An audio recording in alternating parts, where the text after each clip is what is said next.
وہی آئے ہیں وہ سورۃ الاقرا، اس کی 5 آیتیں، سورۃ العلق اس کو کہتے ہیں۔ اقرا بسم ربک الذی خلق، خلق الانسان من علق، اقرأ وربک الاکرم الذی علم بالقلم علم الانسان ما لم یعلم، کہ ہم نے اس انسان کو تخلیق کیا، اس کو علم دیا ہے، اس کو لکھنا پڑھنا سکھایا ہے، اور آپ پڑھیں۔ پڑھنے کے نام سے ہمارے قرآن کی ابتدا ہوئی۔ اقرا کہ آپ پڑھیے، آپ پڑھیے بسم ربک الذی خلق، اور کس کے نام سے پڑھیے؟ دنیا کے نہیں، چیزوں کے نام سے نہیں، بلکہ آپ اللہ کے نام سے پڑھیے۔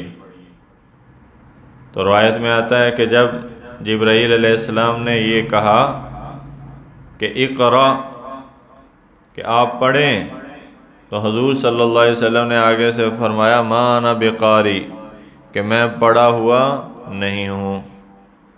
تو پھر انہوں نے اس پہ جو ہے آیت کا اگلا حصہ پڑھا، بسم ربک الذی خلق، کہ اپنے پیدا کرنے والے کے نام کے ساتھ آپ پڑھیں، جس نے آپ کو تخلیق کیا، بنایا ہے۔ تو پھر حضور صلی اللہ علیہ وسلم نے پڑھنا شروع کیا۔ یہ پہلی وحی تھی قرآن کی جو لیلۃ القدر کے اندر نازل ہوئی، اور یہ رات اتنی عظمت والی ہے کہ اللہ نے اپنی آخری اور شان والی کتاب کے نزول کے لیے اس کا انتخاب کیا۔ یہ پہلی خصوصیت۔ انا انزلناہ فی لیلۃ القدر، پھر فرمایا وما ادراک ما لیلۃ القدر، ما کے ساتھ، کیا قرآن کا اعجاز ہے، بلاغت ہے۔ سوال کیا کہ آپ کو پتہ بھی ہے کہ لیلۃ القدر کیا ہے؟ لیلۃ القدر کی اہمیت جتلانے کے لیے، بتانے کے لیے، دلوں میں بٹھانے کے لیے اللہ نے اپنے پاک حبیب سے یہ کہا کہ آپ کو پتہ بھی ہے کہ لیلۃ القدر کیا ہے؟ پھر خود ہی بتایا۔ جیسے ہم کسی بات کی اہمیت کسی کے دل میں پیدا کرنا چاہیں نا، تو ہم کہتے ہیں تینوں پتہ بھی ہے کون ہے؟ تجھے پتہ بھی ہے یہ کون ہے؟ بس اوقات سوالیہ انداز سے یہ فکرہ کہا جاتا ہے کہ آپ کو پتہ ہے کہ یہ جس سے آپ مخاطب ہیں یہ کون ہے، اس سے ملنے جا رہے ہیں یہ کون ہے؟ تو پھر خود ہی وہ بندہ بتاتا ہے، خود ہی تعارف کرواتا ہے کہ یہ فلاں ہے، یہ فلاں ہے، یہ فلاں ہے۔ کچھ عرصہ پہلے میں ایک جنازے پہ تھا، تو وہاں پہ ایک بڑے اللہ والے عالم دین، تو انہوں نے تھوڑا سا بیان کیا، تو جب بیان کیا تو بندہ پہچانا جاتا ہے۔ جوہری کی نظر جو ہے وہ سونے کو پرکھ لیتی ہے، وہ بندہ پہچانا جاتا ہے کہ جو نسبت والا ہو، عوام الناس میں اس کو اللہ کی طرف سے قبولیت مل جاتی۔ تو میں نے کہا یہ ضرور جو ہے صاحب علم بھی ہیں اور صاحب نسبت بھی ہیں۔ تو وہ بیٹھے ہوئے تھے، تو میں ملنے کے لیے گیا ایک سائیڈ پہ، تو ان سے ملاقات کی۔ تو میں نے کہا حضرت آپ کا تعارف؟ تو جو ان کے ساتھ ایک ساتھی کھڑے تھے، انہوں نے کہا آپ کو نہیں پتہ؟ آپ کو نہیں پتہ؟ یعنی سوالیہ انداز سے اہمیت بتانے کے لیے بس اوقات آدمی اس انداز سے پوچھتا ہے کہ بھئی آپ کو نہیں پتہ کہ یہ کون ہے؟ انہوں نے پھر وہ تعارف کروایا کہ یہ فلاں ہیں، یہ فلاں ہیں، اور میڈیا پہ ان کے درس قرآن و حدیث چلتے ہیں، یہ پروگرام ہوتے ہیں ان کے۔ تو پھر میں سمجھ گیا، میں نے کہا واقعی یہ لائق ترین عالم دین ہیں، اور اللہ نے ان کو بڑا نوازا ہے۔ وما ادراک ما لیلۃ القدر، آپ کو پتہ ہے کہ لیلۃ القدر کیا ہے؟ ہم سب کے لیے بھی اللہ بتانا چاہتے ہیں کہ دیکھو اس رات کی ناقدری نہ کر دینا، تمہیں پتہ ہی نہیں ہے کہ کتنی عظمتوں والی رات ہے۔ اور پھر خود ہی بتایا لیلۃ القدر خیر من الف شہر، اور تمہیں نہیں پتا کہ یہ 1000 مہینوں سے بھی زیادہ افضل ہے؟ 1000 مہینوں کی عبادت سے زیادہ افضلیت اللہ نے اس رات کو عطا کی، کتنی زیادہ ہے؟ یا کوئی 83 سال اور کچھ ماہ بنتے ہیں، 83 سال کچھ ماہ 1000 مہینے، اور اس سے فرمایا کہ زیادہ ہی ہے، اور زیادتی کا اللہ کو ہی پتہ ہے۔ تو کیونکہ ہم اللہ کے لیے اعداد تو کوئی نہیں نا، ہمارے لیے ہیں، تو ہم پابند ہیں۔ اور بعض جو ہے نا خشکی ہوتے ہیں، خشکے، وہ کہتے ہیں تسبیح کی لوڑ ہے، تسبیح دی ان گنتی پڑھیا کرو۔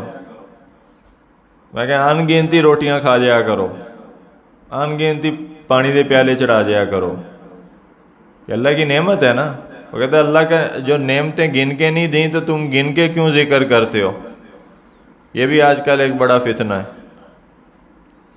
ٹھیک ہے کہ ذکر کثیر کرنا چاہیے، لیکن احادیث میں متعین مقدار بھی تو آئی ہے نا۔ آپ نے فرمایا 10 دفعہ یہ پڑھ لے کوئی، 50 دفعہ یہ پڑھ لے کوئی، 7 دفعہ یہ کوئی پڑھ لے، یہ دعا 3 دفعہ پڑھنی ہے، یہ استغفار 100 مرتبہ پڑھنا ہے۔ صحیح احادیث کے اندر آتا ہے حضور صلی اللہ علیہ وسلم ایک مجلس میں 100 مرتبہ استغفار پڑھا کرتے تھے، 100 مرتبہ اللہ سے توبہ کرتے تھے۔ پھر فرمایا کہ جو روزانہ لا الہ الا اللہ کو 100 مرتبہ پڑھے، صرف قیامت والے دن اس طرح اٹھایا جائے گا کہ اس کا چہرہ 14ویں رات کے چاند کی طرح چمک رہا ہوگا۔ ایسے ہی مختلف متعین مقداریں آئی ہیں احادیث کے اندر، تو گن کے متعین کر کے یہ ہمارے لیے ہے، اللہ کے لیے نہیں ہے۔ تو تسبیحات کرنی چاہیے، 3 تسبیحات صبح، 3 شام۔ تمام قرآن و سنت کی جتنی تسبیحات ہیں یہ سب کا نچوڑ ہیں، سب کا نچوڑ۔ ایک تسبیح آدمی استغفار کی پڑھے، استغفر اللہ استغفر اللہ استغفر اللہ، اے اللہ مجھے معاف فرما۔ یا استغفار اور بھی ہیں، احادیث کے اندر آئے ہیں، استغفر اللہ ربی من کل ذنب و اتوب الیہ، استغفر اللہ الذی لا الہ الا هو الحی القیوم و اتوب الیہ۔ یہ مختلف استغفار آئے ہیں، کوئی سا بھی آدمی 100 مرتبہ پڑھے۔ مختصر یہ ہے استغفر اللہ 100 مرتبہ۔ دوسری تسبیح وہ درود پاک کی ہے، یہ اللہ کا اپنا وظیفہ ہے، اللہ کی اپنی تسبیح ہے۔ اللہ تعالیٰ کوئی کام نہیں کرتے، درود پاک پڑھتے ہیں۔ درود اللہ کا پڑھنا اللہ کی شان کے مطابق، کہ وہ کیا ہے کہ وہ اپنے نبی پاک صلی اللہ علیہ وسلم پر رحمت بھیجنا ہے، رحمت بھیجنا۔ ان اللہ وملائکتہ یصلون علی النبی یا ایہا الذین آمنوا صلوا علیہ وسلموا تسلیما، کہ اللہ بھی اور اللہ کے فرشتے بھی جناب نبی پاک صلی اللہ علیہ وسلم پر درود بھیجتے ہیں۔ پھر ہمیں حکم دیا کہ یا ایھا الذین آمنوا، اے ایمان والو، یہ دیکھو کتنا بڑا اعزاز ہے، ہم نے اپنے نبی کے نام کیا ہے، اپنے محبوب پہ ہم پڑھتے ہیں، تم کیوں نہیں پڑھتے؟ تم بھی پڑھو۔ پھر ہمیں حکم دیا کہ تم پڑھو، یا ایھا الذین آمنوا صلوا علیہ وسلموا تسلیما، درود بھی پڑھو، سلام بھی پڑھو ان کی ذات پہ، کہ وہی آسرا ہیں غریبوں کا، وہی محتاجوں کا امید نگاہ ہیں، وہی امت کے لیے مرکز نگاہ ہیں، وہی امت کے لیے شفیع اعظم ہیں۔ انہی کے ہاتھ کے اندر جو ہے وہ جنت کی چابی دی جائے گی، انہی کو مقام شفاعت عطا کیا جائے گا، انہی کو اللہ حوض کوثر عطا کریں گے، انہی سے جنت کا دروازہ کھلوایا جائے گا۔ وہی اللہ کی بارگاہ میں سجدہ ریز ہوں گے تو حساب کتاب شروع ہوگا کل عالم انسانیت کا۔ وہی غریبوں کے ہمدرد، وہی امت کے محتاجوں کے کام آنے والے، وہی امت کے راہبر، لیڈر، قائد، ہادی، وہی امت کے مقتدا، امام، رہبر،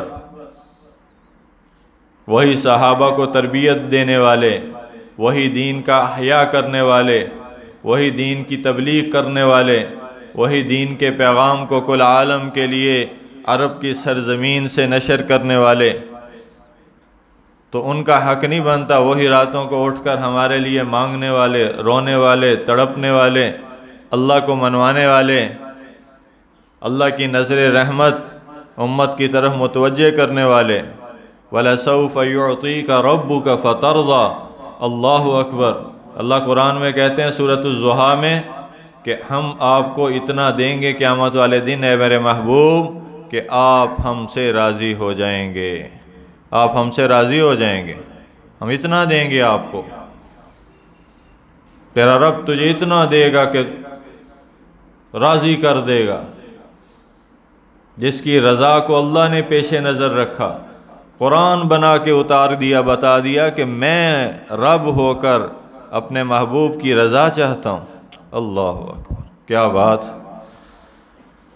تو ہم کیوں نہ ان کی رضا چاہیں، ہم کیوں نہ ان جیسا چہرہ بنائیں، ہم کیوں داڑیاں کٹاتے پھریں، ہم کیوں ان کی مخالفت کریں، ہمیں کیوں ان کا لباس پسند نہ آئے، ہمیں کیوں ان کے طور طریقے جو ہیں اپنانے نہ آئیں، ہم کیوں یہود و نصارہ کے پیچھے چلیں، ہم کو ہندوؤں کے طریقوں کو اختیار کریں، خوشی میں غم میں ہر جگہ ہر طرف صرف محمد الرسول اللہ۔ اس لیے فرمایا کہ تم میرے نبی کا اتباع کرو تو میں کیا کروں گا، میں خود تم سے محبت کرنے لگ جاؤں گا۔ فَاتَّبِعُونِي يُحْبِبْكُمُ اللَّهُ، آپ ان سے کہیں کہ اگر تم اللہ کی رضا چاہتے ہو تو پھر میرا اتباع کرو، اتباع کرو۔ اتباع کہتے ہیں پیروی کو، پیروی کرو میری، قدم پہ قدم رکھ کے چلو۔ ما آتاکم الرسول فخذوہ وما نہاکم عنہ فانتہوا، میرے رسول جو تمہیں دے دیں وہ لے لو، جس سے روک دیں اس سے رک جاؤ، اس طرح پیروی کرو۔ کیا ہوگا؟ یحببکم اللہ، تم اللہ کے حبیب بن جاؤ گے، اللہ کے راج دلارے بن جاؤ گے، اللہ کے پیارے بن جاؤ گے، کل کائنات کے رب کے تم محبوب بن جاؤ گے۔ کیا مقام دیا ہے اللہ نے!